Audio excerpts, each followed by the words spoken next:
Criminal law की इस कड़ी में ये दूसरा वीडियो है हमारा, स्टेजेज ऑफ क्राइम या अपराध के विभिन्न चरण। तो इस वीडियो में हम लोग जानेंगे कि कितने स्टेजेज से गुजरते हुए ऑफेंस पूरा होता है, यानी किन किन चरणों से होता हुआ, और अलग अलग एक एक जो उसके स्टेजेज हैं या चरण हैं उनकी अपनी विशेषता क्या है। क्या उन स्टेजेस को हम सभी स्टेजेस को पनिश करते हैं या सभी स्टेजेस को पनिश नहीं करते हैं, और पनिश करते हैं तो किन स्थितियों में, नहीं पनिश करते हैं तो किन स्थितियों में, यानी उसके पीछे कारण क्या है और किन किन सिद्धांतों पे ये स्टेजेज आधारित हैं।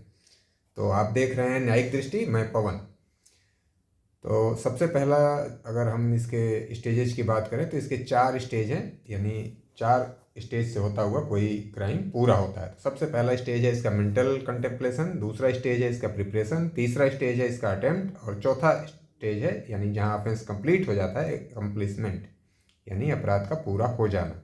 तो अब एक एक स्टेज को अगर देखा जाए कि एक एक स्टेज का क्या अर्थ है, उसका दंडनीय होना या ना होना, ये सारी बातों को अगर उल्लेख करें हम लोग, तो सबसे पहला मेंटल कंटेम्पलेशन यानी विचार।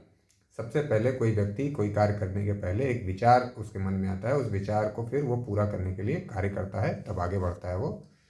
यानी कि आइडिया बिहाइंड क्रिमिनल कंडक्ट, किसी भी आपराधिक कार्य के पीछे विचार या आइडिया क्या है, और उसी को हम लोग मेंस रिया कहते हैं, यानी मेंटल एलिमेंट ऑफ क्राइम के नाम से इसे जाना जाता है। इसी को फिर हम लोग क्रिमिनल इंटेंशन के नाम से भी जानते हैं। It is a state of mind, ये मन की एक दशा है, मन का एक स्टेट है। इसे हम गिल्टी माइंड के नाम से भी जानते हैं। Foresight of particular consequence and a desire to act, यानी कार्य करने के पीछे की मंशा और कार्य करने के पीछे उसके प्रभाव के बारे में जानकारी। और कॉग्निशन यानी कि चेतना, वोलिशन मीन्स इच्छा, और इसी को मिला करके हम कहते हैं intention. It means knowledge plus willingness, यानी नॉलेज और विलिंगनेस को मिला देने से ही इंटेंशन बन जाता है। Generally this stage is not punishable but under section 310 सब क्लास 5 इट इज़ पनिशेबल।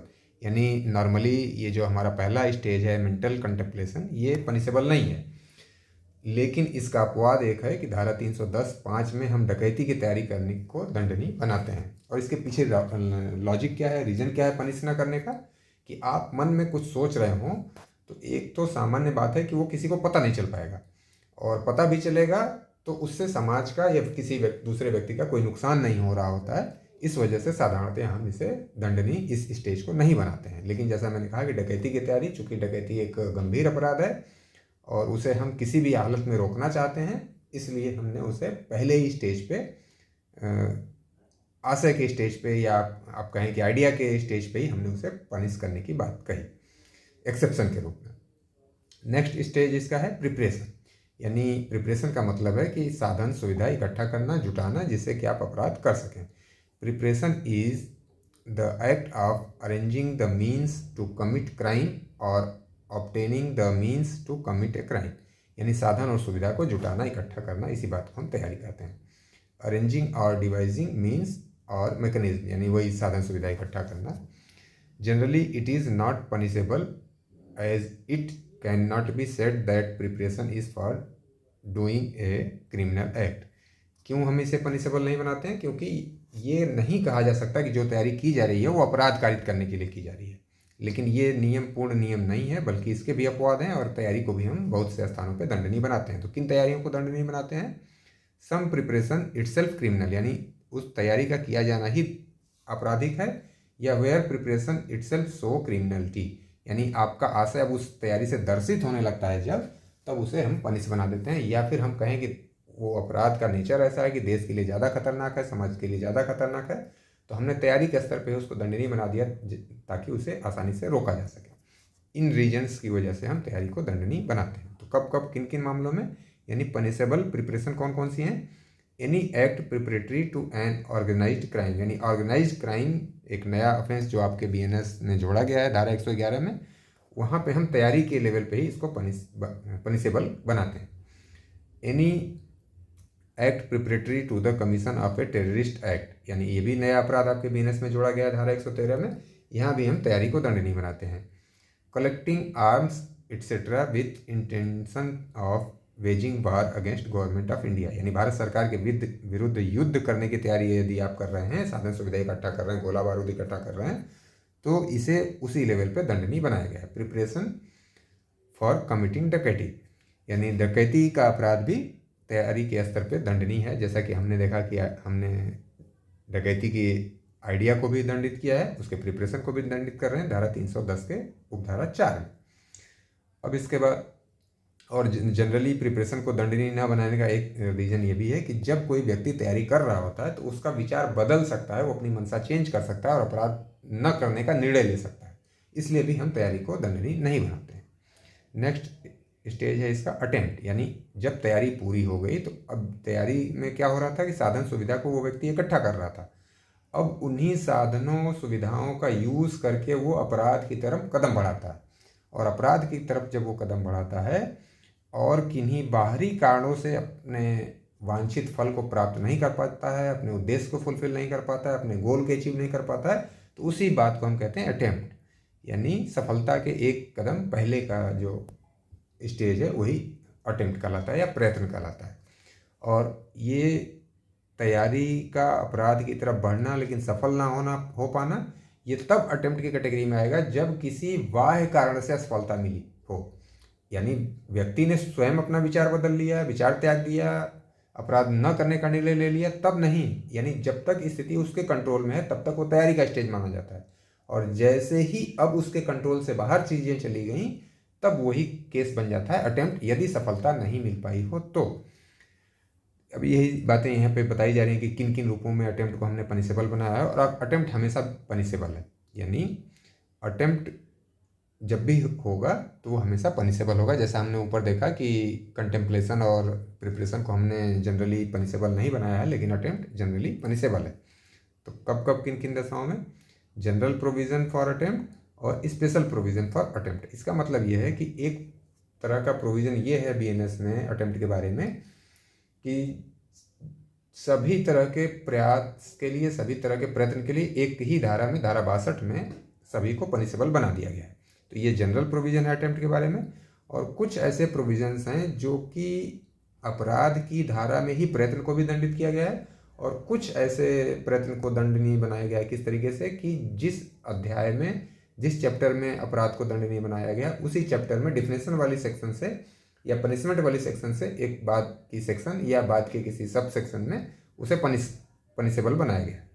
तो इसे दो कैटेगरी में इस तरह से हम बांट लेते हैं। तो पहला जो जनरल प्रोविजन है वो क्या कह रहा है? Attempting to commit offences punishable with imprisonment for life और अदर इम्प्रिजनमेंट, यानी किसी भी कारावास से दंडनीय या आजीवन कारावास से दंडनीय अपराधों के लिए प्रयत्न के लिए यहाँ पे प्रोविज़न दिया गया है। जिन ऑफेंसेस के अटेम्प्ट के लिए कोई स्पेशल प्रोविज़न न दिया गया उस बात के लिए यहाँ पे जनरल वे में पनिश किया जाएगा धारा 62 में, यानी सेक्शन 62। और यहाँ पे पनिशमेंट क्या मिलेगा? सभी अटेम्प्ट के लिए जनरल पनिशमेंट है कि उस ऑफेंस के लिए जो भी इम्प्रिजनमेंट की बात की गई हो उस इम्प्रिजनमेंट का 1/2 या फाइन उस ऑफेंस के लिए जो बताई गई हो या दोनों से पनिश किया जाएगा। 1/2 of the longest term of imprisonment provided for that offence और with such fine as is provided for the offence और बोथ, यानी कि इम्प्रिजनमेंट का हाफ, फाइन फुल होगी, फाइन के बारे में हाफ की कोई बात नहीं की गई है, और या तो दोनों। ये हो गया जनरल प्रोविजन 62 में। और स्पेशल जो अरेंजमेंट किए गए हैं अटेम्प्ट के लिए वो क्या कह रहे हैं? Offence and attempt are punishable in same section with same punishment, यानी जो ऑफेंस के लिए पनिशमेंट है वही उसके अटेम्प्ट के लिए भी पनिशमेंट है। ऐसे प्रोविज़न कहाँ कहाँ एग्जाम्पल क्या हो सकते हैं कि सेक्शन 147, यानी कि भारत सरकार के विरुद्ध युद्ध करने के लिए प्रयत्न करेंगे आप, या देश की एकता अखंडता के विरुद्ध अपराध होगा धारा 152 में, और 310 एक में, यानी डकैती और डकैती की जो अटेम्प्ट है दोनों को सेम पनिशमेंट से सेम सेक्शन में ही पनिशेबल बनाया गया है। दूसरा किस तरह का अटेम्प्ट है? Attempt is punishable under same chapter with different section और सबसेक्शन विथ डिफरेंट पनिशमेंट, यानी यहाँ चैप्टर तो सेम होगा लेकिन सेक्शन या सबसेक्शन चेंज हो जाएगा और पनिशमेंट भी चेंज हो जाएगा, यानी पनिशमेंट थोड़ा हल्का हो जाएगा। तो क्या क्या कहाँ कहाँ बताया गया है? सेक्शन 109, सेक्शन 110, 1 सब क्लास 3, 113 सब क्लास 3, 3083, 309 और सब सेक्शन 5। और यहाँ ऑफेंसेस क्या क्या हैं? Attempt to murder, attempt to culpable homicide, attempt to organised crime, attempt to terrorist act, attempt to डकैती, attempt to robbery, sorry attempt to extortion, attempt to robbery. तो ये offences ऐसे हैं जहाँ की उसी चैप्टर में अलग सेक्शन या सब सेक्शन में उसे अटेम्प्ट को पनिशेबल बनाया गया है। अटेम्प्ट को डिफाइन करने के बाद जैसा हम लोगों ने पहले ही कहा कि attempt is intentional preparatory action which fails in object through circumstances independent of your will. Attempt is always punishable, यानी अटेम्प्ट हमेशा पनिशेबल है और ये असफल हो जाता है किसी बाहरी कारण से, तब हम इसे अटेम्प्ट की श्रेणी में लाते हैं। नेक्स्ट, अब ये लास्ट स्टेज है, यानी जहाँ की अपराध पूरा हो जाता है और इसे हम कह रहे हैं एकम्प्लिसमेंट, और इसी को हम कमीशन ऑफ क्राइम के नाम से भी जानते हैं। Commission is the final stage of crime. When criminal design is accomplished then crime is said to be committed, यानी जब वो गोल, आपका जो गोल था, जो आपकी मंशा थी, वो पूरी हो गई तो कहा जाता है कि अपराध पूर्ण हो गया। और इसका एग्जाम्पल है मर्डर, हर्ट, थेफ्ट, रॉबरी, डकैती, यानी हत्या, उपहति, चोरी, लूट या डकैती। तो ये उसके उदाहरण हैं। अब हम लोग अटेम्प्ट के बारे में कुछ केस लॉज अगर देखें तो Om Prakash versus state AIR 1961 supreme court का ये केस है। और इस केस में ये कहा गया कि अटेम्प्ट के लिए ये आवश्यक नहीं है कि अपराध का अंतिम कार्य हो बिल्कुल, बल्कि अपराध के लिए आपने छोटे छोटे एक्ट्स किए, बहुत सारे एक्ट्स की सीरीज की, और उन सीरीज की वजह से व्यक्ति की जान जाने की या वो लक्षित परिणाम आपका प्राप्त होने की संभावना हो तो उसे भी हम अटेम्प्ट मान लेंगे। इस केस में हुआ क्या था कि हस्बैंड और उसकी जो मदर हैं वो मिल करके अपने वाइफ या आप कहें कि डॉटर इन लॉ को खाना नहीं देते हैं और घर में बंद कर देते हैं, और वो एक दिन मौका पार करके घर से निकल जाती है और हॉस्पिटल में जाती है, वहाँ एडमिट रहती है बहुत दिनों तक, तब उसे बचाया जा सका। तो इन लोगों को अटेम्प्ट टू मर्डर के लिए लायबल माना गया। भले इन्होंने एक कार्य से उसका अटेम्प्ट टू मर्डर नहीं किया था, बल्कि कई दिनों तक भूखा रखने के द्वारा अटेम्प्ट किया था मर्डर के लिए, फिर भी इन्हें अटेम्प्ट के लिए लायबल माना गया। यानी कहा गया कि छोटे छोटे कार्यों को आप बहुत दिनों तक लगातार करते हैं तो भी आप अटेम्प्ट के लिए लायबल हो सकते हैं। State of Maharashtra versus Mohammad Yakub, यानी यहाँ पे ये कहा गया कि अटेम्प्ट का मतलब है कि एकम्प्लिसमेंट से पहले का ठीक काम जो होगा उसी को हम अटेम्प्ट मानेंगे, अदरवाइज जो थोड़ा भी उसके पहले का कार्य होगा तो वो प्रिपरेशन में आ जाएगा। और इसे यहाँ पे अटेम्प्ट के लिए लायबल माना गया एक्यूज को स्मगलिंग के लिए। अभयानंद मिश्रा वर्सेस स्टेट, ये 1961 का सुप्रीम कोर्ट का मामला। इसमें क्या कहा गया कि एक व्यक्ति ने फोर्ज डॉक्यूमेंट लगा करके MIA करने की कोशिश की थी, यानी वहाँ चीटिंग के लिए इसके ऊपर केस चलाया गया था। तो यहाँ माना गया कि ये चीटिंग नहीं है बल्कि अटेम्प्ट टू चीटिंग है। इसने अपनी तरफ से पूरा प्रयास किया, लेकिन यूनिवर्सिटी ने चेक कर लिया, यूनिवर्सिटी ने रिवील कर लिया इस बात को कि डॉक्यूमेंट्स फोर्ज हैं और इसे परीक्षा देने से रोक दिया गया था, तो इसे अटेम्प्ट टू चीटिंग माना गया। मलकियत सिंह वर्सेज स्टेट AIR 1970 का केस है सुप्रीम कोर्ट का। यहाँ इस व्यक्ति को अटेम्प्ट के लिए चार्ज किया गया था, लेकिन सुप्रीम कोर्ट ने माना कि ये अटेम्प्ट नहीं है बल्कि अभी प्रिपरेशन के स्टेज का एक्ट है।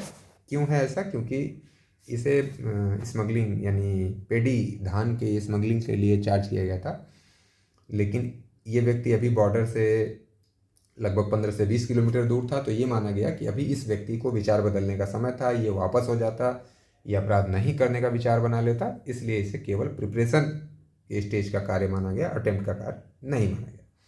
तो ये आपने देखा स्टेजेज ऑफ क्राइम, और इस स्टेजेज ऑफ क्राइम के माध्यम से आपको ये पता चला कि अपराध किन किन चरणों से पूरा होता हुआ अपराध के रूप में परिवर्तित होता है और कब ये पनिशेबल है, कब पनिशेबल नहीं है। कुछ केसेस आपने देखे, और इसी तरह के वीडियो आपको लगातार अब मिलते रहेंगे क्रिमिनल लॉ से रिलेटेड। और इसमें आपकी अपनी कोई क्वेरी, कोई क्वेश्चन हो तो आप कमेंट में लिख सकते हैं, चैनल को सब्सक्राइब कर सकते हैं और इसे शेयर और दूसरों के साथ साझा भी कर सकते हैं।